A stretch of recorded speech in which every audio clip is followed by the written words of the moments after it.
Friends, welcome back to my channel. ప్రతిరోజు కార్తీక దీపం serial టీవీలో కన్నా ముందుగా చూడడానికి వెంటనే మా ఛానల్ని సబ్స్క్రైబ్ చేసుకొని పక్కనే ఉన్న గంట సింబల్లో ఆల్ పైన క్లిక్ చేయండి. అప్పుడే నేను పోస్ట్ చేసే వీడియోస్ మీరు మిస్ కాకుండా నోటిఫికేషన్ ద్వారా చూడగలరు. ఇక సీరియల్లోకి వెళ్తే, కార్తీక దీపం సీరియల్లో సైదులని బెదిరిస్తూ జ్యోత్స్న సుమిత్రకి అడ్డంగా దొరికిపోతుంది. ఇక దాంతో షాకింగ్ నిర్ణయం తీసుకుంటుంది సుమిత్ర. మరి అసలు ఏం జరిగింది? అసలు సైదుల్ని బెదిరిస్తూ సుమిత్రకి ఎలా దొరికిపోయింది? మరి సుమిత్ర తీసుకునే ఆ నిర్ణయం ఏంటి అనేది తెలియాలంటే ఈ వీడియోని చివరి వరకు స్కిప్ చేయకుండా చూడండి. అప్పుడే మీకు క్లియర్గా అర్థమవుతుంది. అలాగే ఈ వీడియోని ఇప్పటివరకు లైక్ చేయని వాళ్ళు ఇప్పుడే లైక్ చేసేయండి. ఇక సీరియల్లోకి వెళ్తే, కార్తీక దీపం సీరియల్లో అసలు సుమిత్ర జ్యోత్స్న గురించి, జ్యోత్స్న పెళ్లి విషయంలో చాలా టెన్షన్ పెట్టుకుంటుంది. అసలు తనకు పెళ్లి జరుగుతుందా లేదా అని ఇదివరకే 2 సార్లు ఎంగేజ్మెంట్ వరకు వచ్చి ఆ నిశ్చితార్థం ఆగిపోవడం, పెళ్లి జరగకపోవడం, దాని పట్ల తను చాలా టెన్షన్ పెట్టుకుంటుంది. అలాగే బెంగ కూడా పెట్టుకుంటుంది. అసలు ఏం చేయాలి, నా కూతురికి ఎలాంటి సంబంధం తీసుకురావాలి, ఎలా పెళ్లి చేయాలో నాకేమీ అర్థం కావట్లేదు అంటూ తనైతే చాలా టెన్షన్ పడుతూ ఉంటుంది. ఇక దాని గురించి ఆలోచిస్తూ ఉంటుంది సుమిత్ర. అలాగే ఆలోచిస్తూ తన ఆరోగ్యాన్ని కూడా లెక్క చేయకుండా, టైంకి నిద్రపోకుండా, టైంకి తినకుండా తన బెంగ అంతా పెట్టుకుంటుంది. ఇక వెంటనే గుడికి వెళ్ళాలని చూస్తూ ఉంటుంది. గుడికి వెళ్ళిన తర్వాత దేవుడికి కొబ్బరికాయ కొట్టేసి గుడిలో పూజారిని అడుగుతుంది. ఇలా నా కూతురికి సంబంధాలు ఏవి కుదరట్లేదు పంతులు గారు, ఏం చేస్తే నా కూతురికి సంబంధం కుదురుతుంది అని చెప్పేసి అనగానే, మీరేం కంగారు పడకండమ్మా, ఆవిడకు ఇప్పుడు ముహూర్త బలం లేదు, ముహూర్త బలం వచ్చినప్పుడు ఏది ఆగదు కదా, మీరేమి కంగారు పడకండి. కాకపోతే ఆవిడ పేరు మీద శని దోషం నడుస్తుంది కాబట్టి మీరు కాస్త జాగ్రత్తగా ఉండండి. అలాగే ఆమె జాతకం ప్రకారం మీకు కూడా ప్రాణాపాయం ఉంది కాబట్టి మీరు కాస్త జాగ్రత్తగా ఉండడం చాలా అవసరం అని చెప్పేసి సుమిత్రకి జాగ్రత్తలు అయితే చెప్తాడు. అయితే దాంతో దశరథ కూడా కాస్త టెన్షన్ పడతాడు. ఎందుకంటే జ్యోత్స్న గురించి తెలుసు కాబట్టి, జ్యోత్స్న తనకి అవసరం అనుకుంటే కన్న తల్లిదండ్రులైనా చూడదు, అలాగే ఎవరు తనకి అవసరం లేదు అనుకుంటుంది, తన స్వార్థమే తాను చూసుకుంటుంది, ఎవరినైనా చంపడానికి వెనుకాడదు. కొంపదీసి సుమిత్ర మీద ఏదైనా ప్లాన్ చేస్తుందా జ్యోత్స్న అని అనుకొని కాస్త టెన్షన్ పడతాడు. కానీ కన్న తల్లిని చంపేంత మూర్ఖత్వం ఉందా తనకి అని ఒక్క నిమిషం తను ఆలోచనని అయితే వెనక్కి తీసుకుంటాడు దశరథ. సుమిత్ర, నువ్వు దాని విషయంలో ఏమి కంగారు పడకు, ఏం జరగదులే. అయినా నువ్వు జ్యోత్స్న గురించి మరీ ఎక్కువగా ఆలోచిస్తున్నావని నీకు అనిపించట్లేదా అంటూ దశరథ అయితే జ్యోత్స్న గురించి చెప్తూ ఉంటాడు సుమిత్రకి.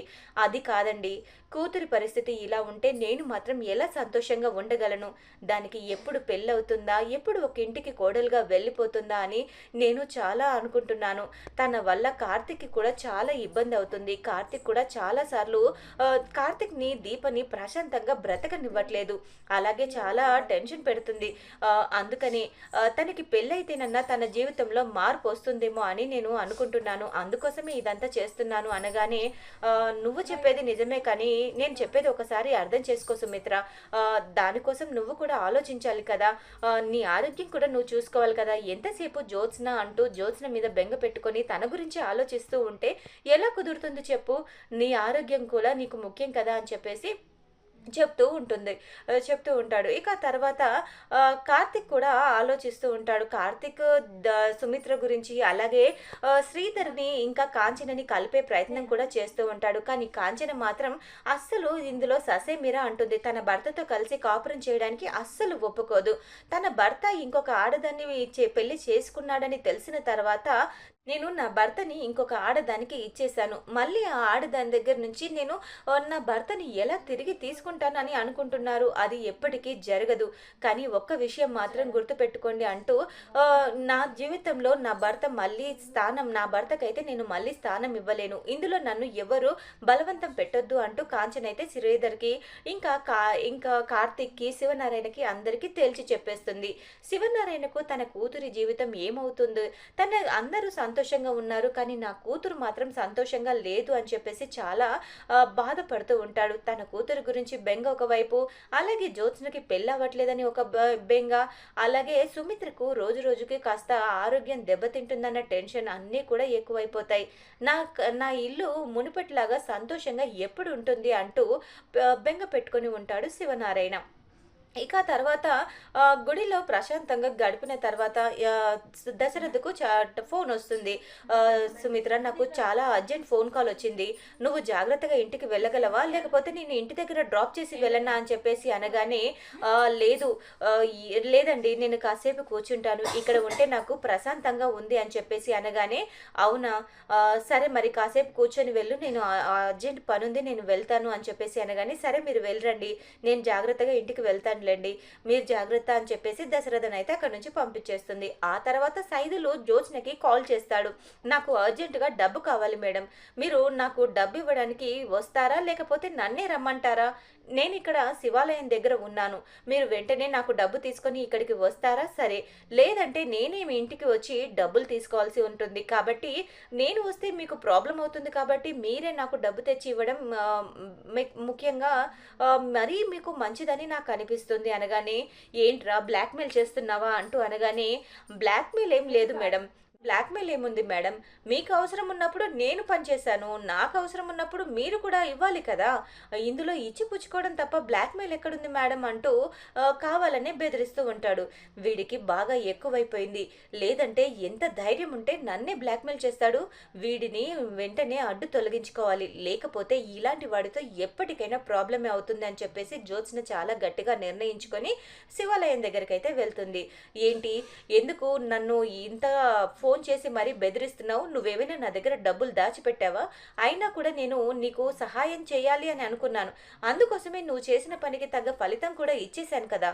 మళ్ళీ ఎందుకు చెప్తున్నావు?" అనగానే, "చూడండి మేడం, ఆ డబ్బు అవసరం అప్పటికి సరిపోయింది. ఇప్పుడు నాకు మళ్ళీ అవసరం పడింది. నా అవసరం కూడా మీకు ఎప్పుడో ఒక రోజు పడకుండా ఉంటుందా? అలా కాకుండా ఇప్పుడు నేను ఈ నిజాన్ని బయట పెట్టకపోవడం కూడా మీకు ఒక రకంగా సహాయం చేసినట్టే కదా! అందుకోసమే చెప్తున్నాను. మీరు ఇంకేం టెన్షన్ పడకండి. నేను మళ్ళీ డబ్బు అయిపోయేంత వరకు ఏమీ రాను. అలాగే ఏదైనా పనున్నా చెప్పండి, నేను చేసి పెడతాను. కానీ నాకు మాత్రం ఇప్పుడు డబ్బు కావాలి. నా దగ్గర డబ్బు లేదు, ఇవ్వను, అది ఇది అన్నారనుకోండి, మీరే మీ నాన్నని షూట్ చేయించారని, అది దీప పేరు మీద వేశారని, దీప గన్లోంచి బుల్లెట్ వల్లనే మీ నాన్నగారికి గాయమైందని మీరు అందరినీ నమ్మించి దీపను అరెస్ట్ అయ్యేలా చేశారని నేను మొత్తం కూడా పూసగుచ్చినట్టు ఇదంతా నా చేతే చేయించారు, అది జ్యోత్స్నే చేయించింది అని చెప్పేసి అందరికీ అన్ని విషయాలు చెప్పేస్తాను. ఆ తర్వాత మీకు మీ ఇంట్లో ఎలాంటి పరిస్థితి, ఎలాంటి వాల్యూ ఉంటుందో మీకే తెలుసుకుంటుంది" అని చెప్పేసి అనగానే, "చూడు, ఇంకొక విషయం ఎక్కువ మాట్లాడినా మర్యాదగా ఉండదు. అయినా నీకు ఈ డబ్బులు ఇవ్వాల్సిన అవసరం లేదు. ఎవరికి చెప్పుకుంటావో చెప్పుకోపో" అనగానే, "నిజంగానే చెప్తున్నారా మేడం? మీరు నాకు డబ్బు ఇవ్వనంటారా? అయితే వెంటనే కార్తీక్ సార్‌కి ఫోన్ చేసి ఈ విషయం చెప్పేయమంటారా? కార్తీక్ సార్ కన్నా శివనారాయణ గారికి ఫోన్ చేస్తే ఇంకా బెటర్‌గా ఉంటుందేమో.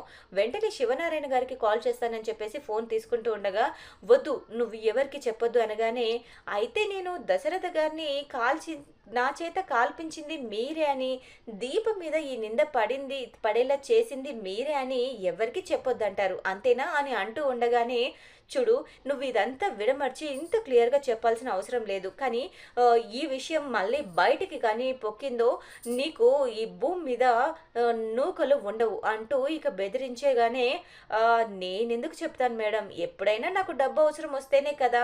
అయినా నాకు డబ్బు అవసరం రాకుండా మీరు ఒకేసారి నా అవసరాలన్నీ తీర్చేస్తే ఇక నేను మళ్ళీ మీ దగ్గరికి రావాల్సిన అవసరమే ఉండదు కదా" అని చెప్పేసి సైదులు అనగానే, అదంతా కూడా సుమిత్ర అక్కడి నుంచి వినేస్తుంది. ఏంటి, జ్యోత్స్న ఇదంతా చేసిందా? జ్యోత్స్నే నా భర్తని చంపాలనుకుందా? అంటే ఇన్నాళ్ళు కార్తీక్ చెప్పిందంతా నిజమే అనమాట. కార్తీక్ ఏం చెప్పినా కూడా నేను నా కళ్ళతో చూసిందే నిజమని నేను నమ్మాను. కానీ జ్యోత్స్న నా వెనకే ఉంటూ ఇన్ని పనులు చేస్తుందంటే నేను అస్సలు నమ్మలేకపోతున్నాను. కన్న తండ్రిని కూడా చంపించడానికి వెనుకాడలేదంటే జ్యోత్స్న మనసు ఎంతలా చెడిపోయిందో నాకు అర్థమైపోతుంది. జ్యోత్స్నకి వెంటనే పెళ్లి సంబంధం చూసి పెళ్లి చేసేయాలి. లేదంటే జ్యోత్స్న ఎలా మారిపోతుందో నాకైతే అర్థం కావట్లేదు. కానీ దీప మీద నిందలు వేయాల్సిన అవసరం ఏముంది? దీపను అలా చెడు చేయాల్సిన అవసరం జ్యోత్స్నకి ఏముంది? ఈ విషయం వెంటనే ఆయనకు చెప్పాలి అని అనుకుంటుంది. కానీ ఈ పని చేసి దీపం మీద ఇదంతా నిందలు వేసినందుకు జ్యోత్స్నకి బుద్ధి చెప్పాలని చాలా గట్టిగానే ఫిక్స్ అయిపోతుంది. అందుకోసం ఇంటికి రాగానే జ్యోత్స్న చేత పనులన్నీ చేయిస్తుంది. జ్యోత్స్నకి కావాలనే పనిష్మెంట్స్ మీద పనిష్మెంట్స్ ఇచ్చేస్తూనే ఉంటుంది. కానీ జ్యోత్స్న తన తప్పు తాను తెలుసుకునేలా చెయ్యాలని కార్తీక్‌తో కలిసి జ్యోత్స్నకు బుద్ధిచ్చేలా ప్లాన్ చేస్తుంది సుమిత్ర. ఇక చూడాలి మరి తర్వాత ఎపిసోడ్‌లో ఏం జరగనుంది. ఇలా జరిగి అసలు నిజం సుమిత్రకు తెలియాలని జ్యోత్స్న అసలు నిజ స్వరూపం సుమిత్ర తెలుసుకొని అలాగే జ్యోత్స్నకి తగిన బుద్ధి చెప్పాలని అనుకునే వాళ్ళు ఎస్ అని కామెంట్ చేయండి. ఈ వీడియో కనుక మీకు నచ్చినట్లయితే లైక్ చేసి షేర్ చేయండి. మా ఛానల్లోని మరెన్నో లేటెస్ట్ అప్డేట్స్ కోసం వెంటనే మా ఛానల్ని సబ్స్క్రైబ్ చేసుకొని పక్కనే ఉన్న గంట సింబల్లో ఆల్ పైన క్లిక్ చేయండి. Thanks for watching my video.